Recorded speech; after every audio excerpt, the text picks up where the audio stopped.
Hi, this is Sonia Grind. We are reading Becoming Who You Are by Dutch Sheets. We are on chapter 8, page 107. The tattoos are still there. It ain't over yet. Despite its stellar career, legendary jockey Willie Shoemaker will also be remembered for celebrating too soon at the 1957 Kentucky Derby. Ahead of the pack with mere yards to go, Shoemaker misjudged the finish line while riding Gallant Man and stood up in the stirrups only to watch Bill Harduck run Iron League gallop past to claim first place.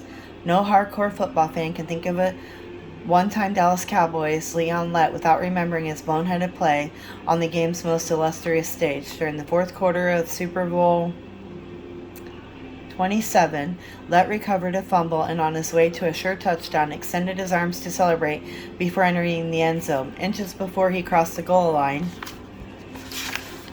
Buffalo receiver Don Beebe swooped in from behind and knocked the ball loose. Page 108.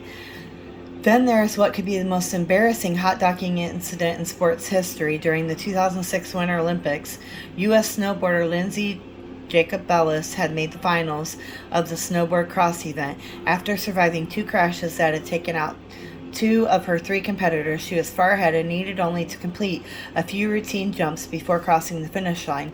Collecting the gold was all but hers. The TV commentators were already remarking on what a perfect run she'd had. But on her second-to-last jump, Jacobellis inexplicably attempted a backside method grab in which she twisted in the air, grabbed her board, and was supposed to whirl back around for a smooth landing. That didn't happen.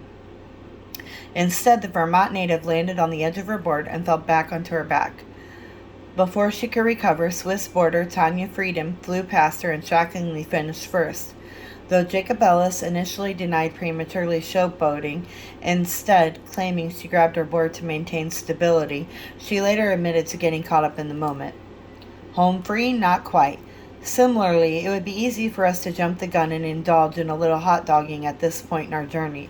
After all, we've learned that not only has God made a way to restore us to our original state of perfection in Him, but as born-again Christians, our spirits are already there. In God's eyes, we are completely accepted and perfect, no struggles. In fact, to Him we look just like His Son.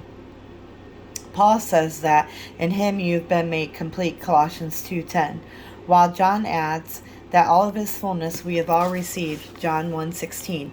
We've got Jesus' DNA, His Zoe, God's life, His pneuma, God's breath, that at least deserves a little pre-end zone celebration, doesn't it? Not so fast. We've only made it to the first half of our study. As you consider the new you, let me remind you all that this wonderful news pertains to the Spirit. Once again, while you're born again, your spirit is instantly renewed, but it's a different story with the soul. Your soul didn't get saved when your spirit did, and even though the state of your spirit mirrors Christ, it is your soul, your mind, emotions, and will that determines what you do and how you act.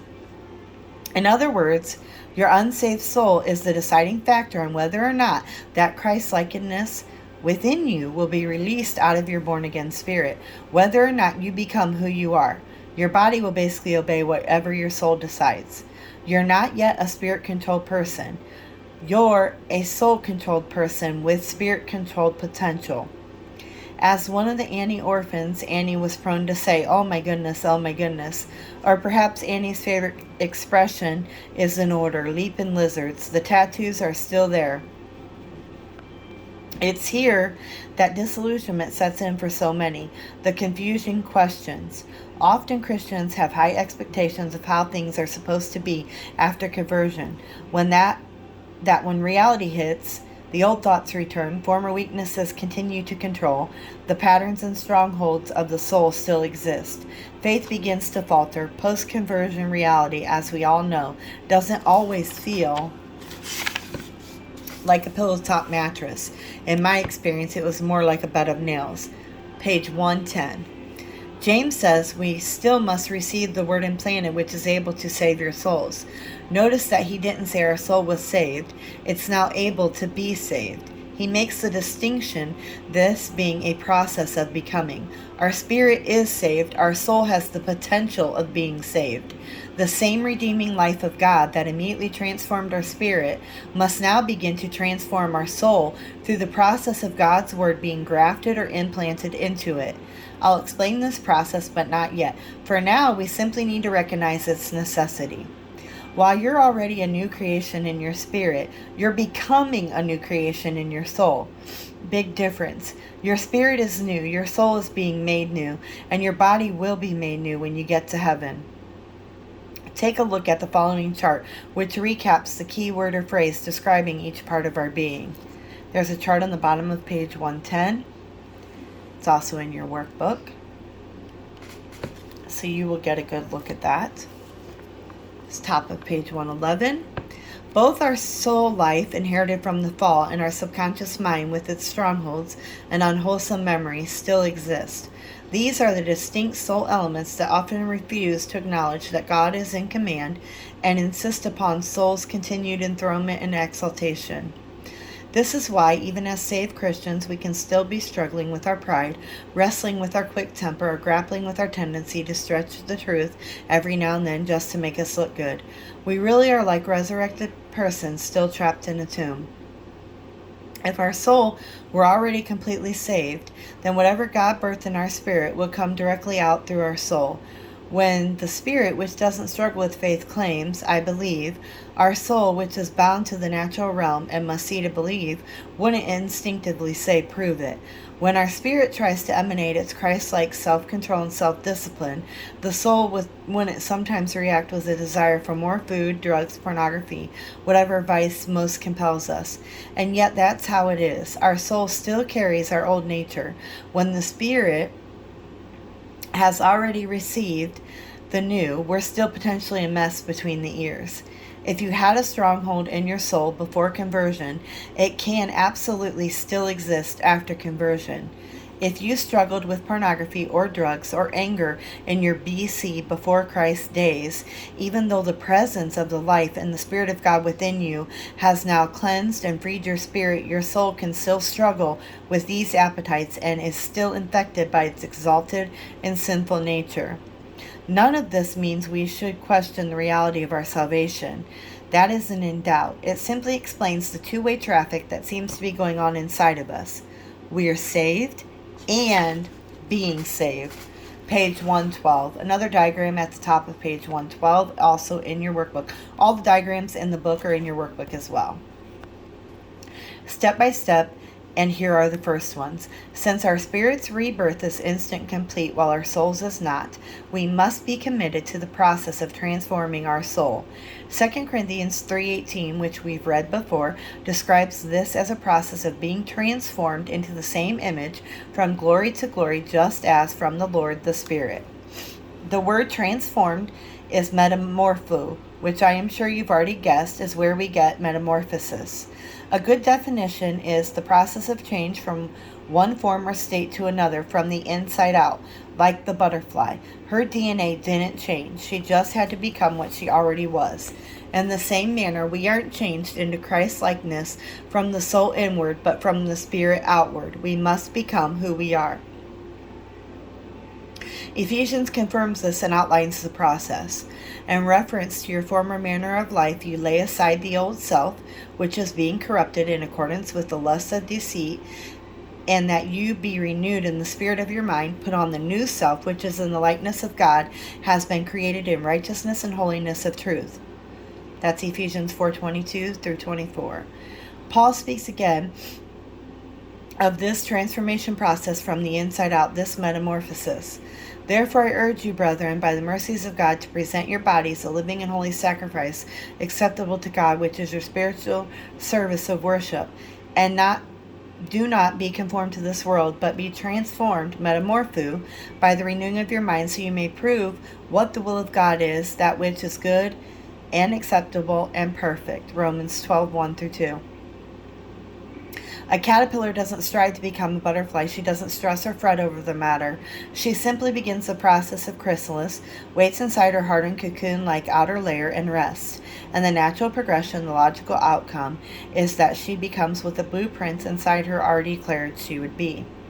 And so it is with us. We already are on the inside. Now we must become who we are. If you're a king, then be a king. I can't imagine a better example of someone becoming who he already was than Aragorn in Tolkien's Lord of the Rings, page 114.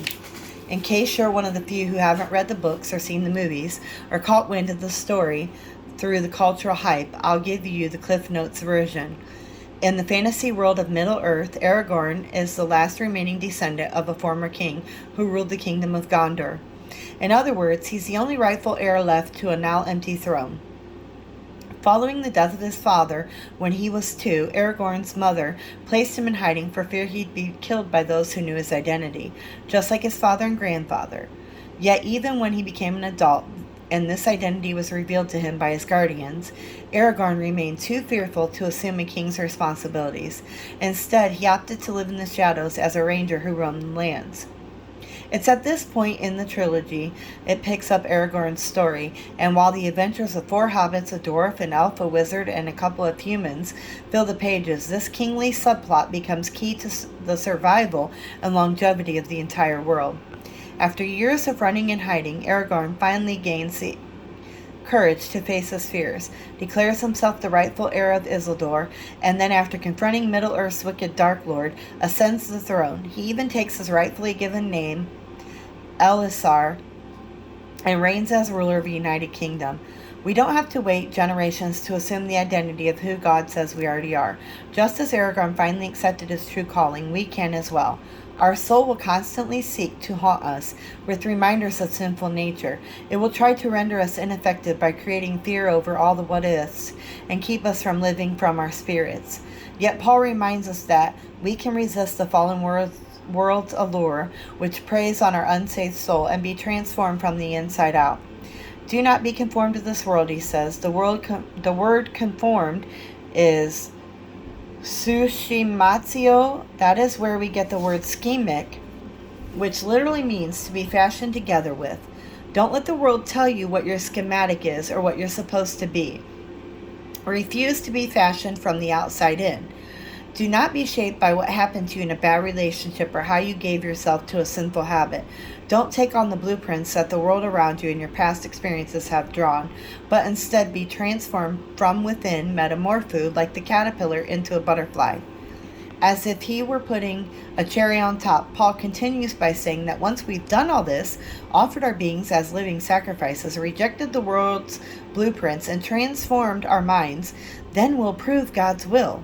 The word translated prove actually means to demonstrate something. God is encouraging us that as this process occurs, we'll bring forth a demonstration of what his will for us really is. He knows what's inside of us. He put it there. Now he wants to draw it out from our spirit into our soul. Counting the cost. Allow me to pause and speak directly to your heart, if you will. At this point, we're facing a crossroad. Anytime you approach a crossroad, it's good to have a word of encouragement. When Andy Griffith, the star of the classic television program that bore his name, entered his 50s, he found it increasingly difficult to find work in Hollywood, and his personal finances became tighter and tighter. He wrote in Guideposts that finally he and his wife Cindy decided things would be easier if they moved from Los Angeles back to Andy's home state of North Carolina, so they put their home up for sale and waited for a buyer. Unfortunately, the real estate market was down, and no one gave them a decent offer. Page 116. Months passed, and Andy grew depressed. Then one day, the Lord gave Cindy an insight. Maybe it's a good thing we couldn't sell the house, she said. Maybe it's God showing us grace. If we move to North Carolina now, you might indeed never work again. What we need to do is stay here and stoke the fire. And stoke the fire they did. Day after day, they went together to the office of the tele-agency that represented Andy. They sat in the lobby, chatted with agents, and went with them to lunch. Eventually, the work started to come in. 4 TV movies that year, including the pilot for Matlock, a show that ended up running for 9 years. Griffith stuck with it, thanks to his wife's perceptiveness, and the results speak for themselves. As he went on to further cement his status as a legendary actor and all-around good guy. It took commitment to perseverance, however, before he reached the other side. Is it any different when dealing with our efforts to overcome the soulish nature? Getting to the point where our entire being is completely spirit dominated, going from being a soul man to a spiritual man, takes commitment, it takes perseverance, and it certainly takes the patience and grace to continue through the tough times when we fall back to our soul's tendency. But God is determined to see you completely controlled by Him, with your spirit guiding and your soul serving. He will not fail his mission. He will see you through to completion. Do you have a part in it? You bet. Can you sabotage the job? Unfortunately, yes, since God will not force his transformation on you. But as long as you purpose in your heart that your Maker will have his way, you are in the cocoon. As long as you allow his spirit to have his way and grow and influence through your life, you will fly. It's time to become a butterfly. It's time to see the blueprints become reality. It's time to become you.